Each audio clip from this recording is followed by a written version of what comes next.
नमस्कार दोस्तों, आज इस वीडियो में हम एमपी बोर्ड क्लास 8 का सोशल साइंस है सामाजिक विज्ञान का चैप्टर नंबर 11 यानी चैप्टर नंबर 11 आर्थिक विकास, इस चैप्टर के क्वेश्चन आंसर इस वीडियो में देखेंगे। अगर आप इस चैनल पर नए हैं तो इस चैनल को सब्सक्राइब करें, बेल आइकन प्रेस करें ताकि आने वाले वीडियो आपको आसानी से मिल सके। दोस्तों, हम क्वेश्चन नंबर फर्स्ट देखेंगे।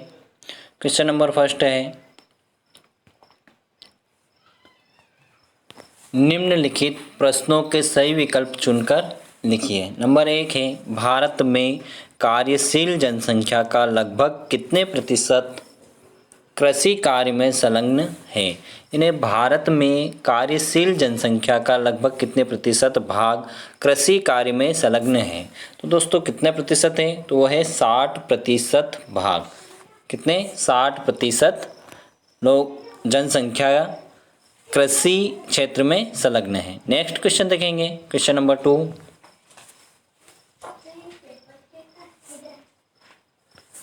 भारत के सकल घरेलू उत्पाद में कृषि का योगदान।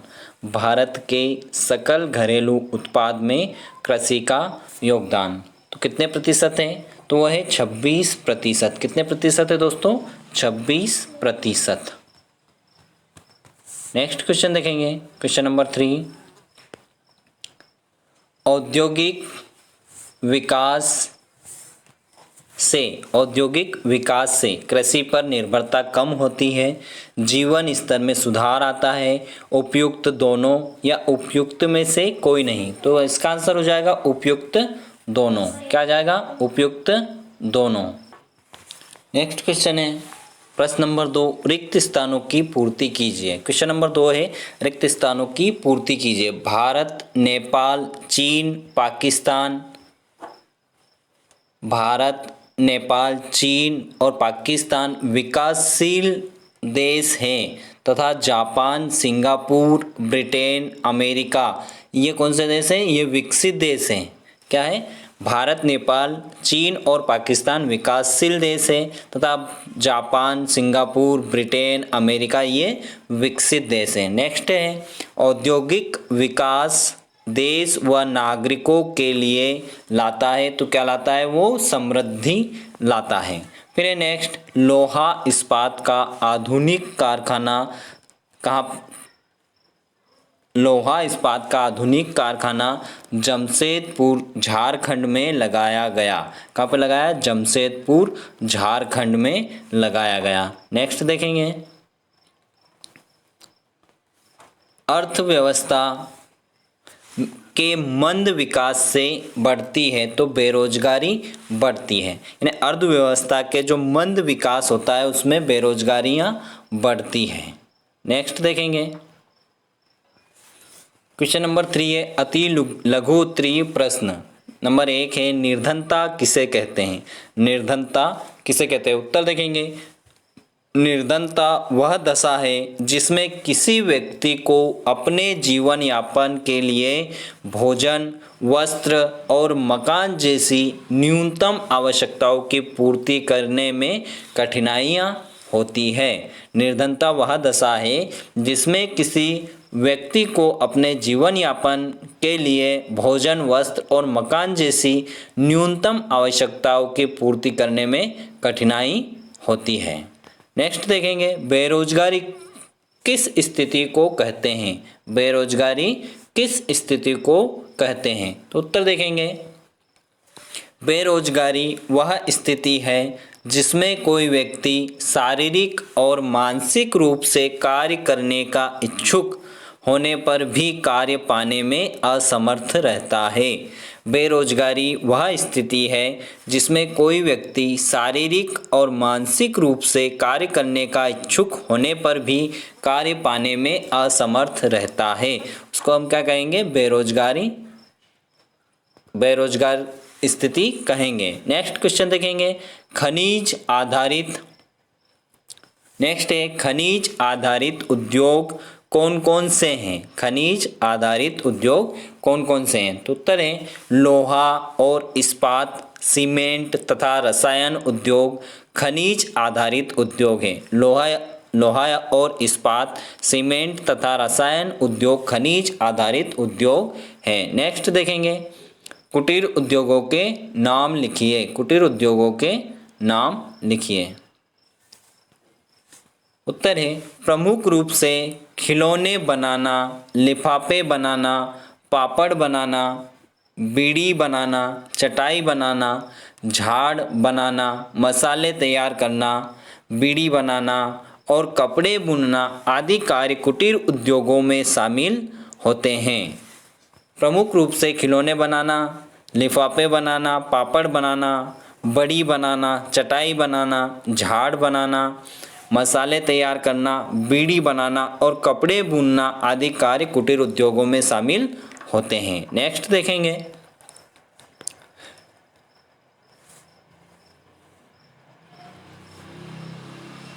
नेक्स्ट है लघु उत्तरी प्रश्न। प्रश्न नंबर 4 है लघु उत्तरी प्रश्न। इसका पहला प्रश्न देखेंगे, प्राचीन काल में हमारे देश की अर्थव्यवस्था कैसी थी? प्राचीन काल में हमारे देश की अर्थव्यवस्था कैसी थी? तो उत्तर देखेंगे, प्राचीन काल में भारतीय अर्थव्यवस्था समृद्ध एवं विकसित थी। प्राचीन काल में भारतीय अर्थव्यवस्था समृद्ध एवं विकसित थी। भारत आर्थिक क्षेत्र में आत्मनिर्भर था।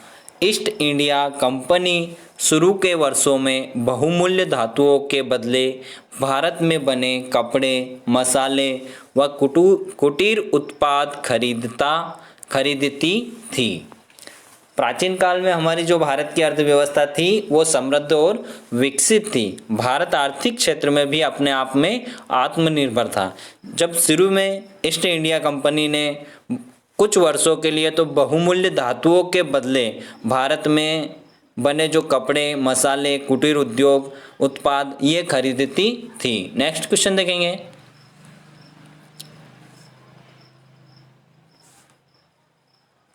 नेक्स्ट क्वेश्चन है लघु उद्योग का अर्थ क्या है? लघु उद्योग का क्या अर्थ है? उत्तर देखेंगे, लघु उद्योग में कम पूंजी लगती है। लघु उद्योग में कम पूंजी लगती है, कम मजदूरों द्वारा ही कार्य करा लिया जाता है। यानी कि जो लघु उद्योग होते हैं उनमें कम मजदूरों द्वारा ही कार्य करा लिया जाता है। इनसे उत्पादन बढ़ाने में मदद मिलती है तथा बेरोजगारों को रोजगार प्राप्त होता है। लघु उद्योग में कम पूंजी लगती है और कम मजदूरों द्वारा ही कार्य करा लिया जाता है। नेक्स्ट देखेंगे, आत्मनिर्वाह। क्वेश्चन नंबर 3 है, आत्मनिर्वाह कृषि क्या है? आत्मनिर्वाह कृषि क्या है? उत्तर है, देश के बहुसंख्यक किसान छोटी और बिखरी जोतों व परंपरागत औजारों का प्रयोग करते हैं। कमजोर आर्थिक स्थिति के कारण उन्नत बीजों, उर्वरकों एवं कीटनाशकों का प्रयोग नहीं कर पाते हैं, अतः इससे उत्पादन भी कम होता है। इनका उत्पादन खाद्यान्न के रूप में उनके परिवार के उपभोग में प्रयुक्त हो जाता है। इस प्रकार की कृषि को आत्मनिर्वाह कृषि कहते हैं। जैसे कि जो देश के बहुसंख्यक यानी बहुत अधिक जो छोटे किसान होते हैं उनके पास छोटी और बिखरी जोतों व परंपरागत औजारों का प्रयोग करके ही वो खेती करते हैं। उनके आर्थिक स्थिति कमज़ोर होने के कारण उन्नत बीजों, उर्वरकों, कीटनाशकों का प्रयोग भी नहीं कर पाते हैं, अतः इससे उनका जो उत्पादन होता है वो भी कम होता है। अतः इनका उत्पादन खाद्यान्न के रूप में उनके परिवार के उपभोग में प्रयुक्त हो जाता है।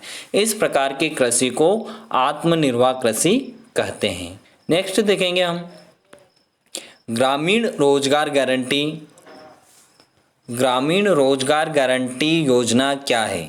तो उत्तर है, केंद्र सरकार द्वारा ग्रामीण रोजगार गारंटी योजना 2005 विधेयक पारित किया गया। केंद्र सरकार द्वारा ग्रामीण रोजगार गारंटी योजना 2005 विधेयक पारित किया गया है। इस विधेयक में ग्रामीण क्षेत्रों में प्रत्येक परिवार के एक वयस्क व्यक्ति को 100 दिवसों यानी 100 दिनों का रोजगार उसके निवास के निकट 5 किलोमीटर के दायरे में दिए जाने हेतु प्रावधान किया गया है। यानी जो केंद्र सरकार द्वारा ग्रामीण रोजगार गारंटी 2005 विधेयक पारित किया गया। इस विधेयक में ग्रामीण क्षेत्रों में प्रत्येक परिवार के एक वयस्क व्यक्ति को 100 दिनों का रोजगार उनके निवास स्थान जो है जहाँ रहते हैं उससे 5 किलोमीटर के दायरे में दिए जाने का प्रावधान है। नेक्स्ट देखेंगे, क्वेश्चन नंबर 5 है दीर्घ उत्तरी प्रश्न। क्वेश्चन नंबर 5 है दीर्घ उत्तरी प्रश्न। इसमें क्वेश्चन फर्स्ट देखेंगे, आर्थिक विकास में कृषि किस प्रकार सहायक है। आर्थिक विकास में कृषि किस प्रकार सहायक है। उत्तर देखेंगे, कृषि भारत की अर्थव्यवस्था का आधार है। कृषि क्या है, भारत की अर्थव्यवस्था का आधार है तथा इसका भारत के सकल घरेलू उत्पाद में 26% का योगदान है। भारत के सकल घरेलू उत्पाद में 26% का योगदान है। भारतीय कृषि खाद्यान्न उत्पादन के साथ साथ उद्योगों के लिए कच्चा माल भी उपलब्ध कराती है। कृषि के अंतर्गत खेतीबाड़ी, पशुपालन, वानिकी, मत्स्य पालन आदि भी शामिल है। मानसून पर कृषि की निर्भरता अभी भी बनी हुई है। प्राकृतिक विशेषताओं जैसे भूमि की प्रकृति, जलवायु तथा सिंचाई की सुविधाओं के कारण भारतीय किसान विभिन्न प्रकार की कृषि करते हैं। भारत के प्रत्येक क्षेत्र में कृषि की उत्पादकता भी समान नहीं रही है। हमारे देश की बड़ी जनसंख्या कृषि कार्य करती है। इससे उन्हें रोजगार, खाद्यान्न और आय प्राप्त होती है। उद्योगों को कच्चा माल कृषि से प्राप्त होता है। फसलों में किसानों की आय बढ़ने से उनका जीवन स्तर ऊंचा होता है। खाद्यान्नों में आत्मनिर्भरता के साथ साथ कृषि उत्पादों का निर्यात करके विदेशी मुद्रा प्राप्त करके राष्ट्रीय आय में वृद्धि की जा सकती है। नेक्स्ट क्वेश्चन देखेंगे, खनिज आधारित उद्योगों का वर्णन। खनिज आधारित उद्योगों का वर्णन कीजिए। तो दोस्तों हम देखेंगे, उत्तर देखेंगे, खनिज आधारित उद्योगों का वर्णन निम्न प्रकार से है या अग्र प्रकार है। ऐसे उद्योग जो कच्चे माल के लिए खनिजों पर निर्भर है। ऐसे उद्योग जो कच्चे माल के लिए खनिजों पर निर्भर है, जैसे लोहा और इस्पात, सीमेंट तथा रसायन उद्योग खनिज आधारित उद्योग हैं। भारत में लोहा व इस्पात का पहला कारखाना सन 1830 में पोटानोवा, तमिलनाडु में लगाया गया। लोहा व इस्पात बनाने का आधुनिक कारखाना 1907 में जमशेदपुर, झारखंड में लगाया गया। इसमें लौह अयस्क, कोकिंग, कोयला तथा कोयला, चूना पत्थर और मैग्नीज अयस्क का उपयोग किया जाता है। एल्यूमिनियम एवं तांबा प्रगलन भी भारत के बड़े उद्योग हैं। इसके अतिरिक्त रासायनिक उद्योग, जिसके अंतर्गत उर्वरक, कृत्रिम रेशे, कृत्रिम रबर, प्लास्टिक की वस्तुएं, रंग रोगन तथा औषधियाँ तैयार की जाती है। परिवहन उपकरण जैसे रेल के इंजन, डिब्बे, मोटर वाहन, बस, ट्रक, कार, मोटरसाइकिल आदि, वायुयान एवं पोत बनाने संबंधी बड़े एवं भारी उद्योग तथा इलेक्ट्रॉनिक उद्योग स्थापित किए गए हैं। नेक्स्ट क्वेश्चन देखेंगे, मुख्य आर्थिक समस्याओं का वर्णन कीजिए। जो मुख्य आर्थिक समस्याएं के क्या है उनका वर्णन करना है। तो नेक्स्ट इसमें देखेंगे, हम इसका उत्तर देखेंगे, आज हमारे सामने जो मुख्य आर्थिक समस्याएं खड़ी हैं उनका वर्णन इस प्रकार से है। नंबर 1 है जनसंख्या वृद्धि। सबसे बड़ी मुख्य जो आर्थिक समस्या है वो है जनसंख्या वृद्धि। भारत के आर्थिक विकास में तेजी से बढ़ती जनसंख्या एक बड़ी समस्या है। स्वतंत्रता प्राप्ति के बाद केवल इसी समस्या के कारण गरीबी, बेरोजगारी जैसी समस्याएं आज तक सुलझ नहीं सकी। वर्ष 1951 में हमारे देश की कुल जनसंख्या 36 करोड़ थी। वही 2001 में जनसंख्या 102 करोड़ पहुंच गई। तो पहली जो समस्या है वो है जनसंख्या, दूसरी जो समस्या है वो है निर्धनता। क्या है? निर्धनता। तो निर्धनता एक ऐसी अवस्था है जिसमें किसी व्यक्ति को अपने जीवन यापन के लिए भोजन, वस्त्र, मकान जैसी न्यूनतम आवश्यकताओं की पूर्ति करने में कठिनाई होती है। निर्धनता का दुष्परिणाम व्यक्तिगत और परिवार के स्वास्थ्य पर भी होता है, जिससे व्यक्ति की उत्पादन क्षमता घट जाती है। अतः निर्धनता निरंतर बनी रहती है। फिर देखेंगे, नेक्स्ट देखेंगे बेरोजगारी। थर्ड जो पॉइंट है वह है बेरोजगारी। तो बेरोजगारी में हम देखेंगे हमारे देश में बेरोजगारी का प्रथम कारण है अर्थव्यवस्था का मंद विकास। सबसे बड़ा कारण जो है वो है अर्थव्यवस्था का मंद विकास। तो बेरोजगारी का दूसरा कारण है जनसंख्या में अत्यधिक वृद्धि। क्या है? जो बेरोजगारी का दूसरा कारण है वो है जनसंख्या में अत्यधिक वृद्धि। इसके परिणाम स्वरूप 15 से 59 आयु वर्ग के सर्वाधिक व्यक्ति रोजगार की प्रतीक्षा में है। जो 15 से 59 वर्ष के आयु वर्ग के जो सर्वाधिक व्यक्ति रोजगार की प्रतीक्षा में है। विगत दशकों में जनसंख्या जिस गति से बढ़ी है उस गति से रोजगार के अवसर नहीं बढ़े। ठीक है, नेक्स्ट देखेंगे पॉइंट नंबर 4 देखेंगे मूल्य वृद्धि। क्या है? मूल्य वृद्धि। निरंतर और अनियंत्रित मूल्य वृद्धि संपूर्ण अर्थव्यवस्था को संकट में डालती है। निर्धन और अधिक निर्धन हो जाते हैं। मूल्य वृद्धि आर्थिक असमानता एवं निर्धनता को बढ़ाती है। फिर आता है भ्रष्टाचार। तो भ्रष्टाचार से आर्थिक असमानता बढ़ती है और गरीब अधिक हो जाते हैं। यह उन्नति की जड़ों को कुतर कर खोखला कर देता है। सरकार ने अनेक नियम और कानून बनाकर भ्रष्टाचार रोकने के प्रयास किए हैं।